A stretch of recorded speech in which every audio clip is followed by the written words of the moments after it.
hemos dado cuenta que los niños de infantil tienen que esperar mucho tiempo para usar un único robot. Para eso hemos hecho muchos beebots para que los utilicen.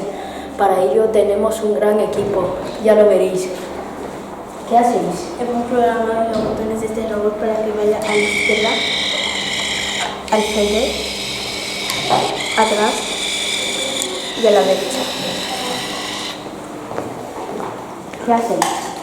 Estamos haciendo el prototipo para que el robot pueda rodar. Gracias. ¿De nada? ¿Qué haces?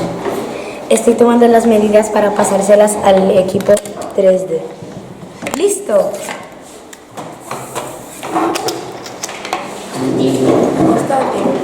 ¿Qué hacéis? Estamos convirtiendo un prototipo en un producto acabado.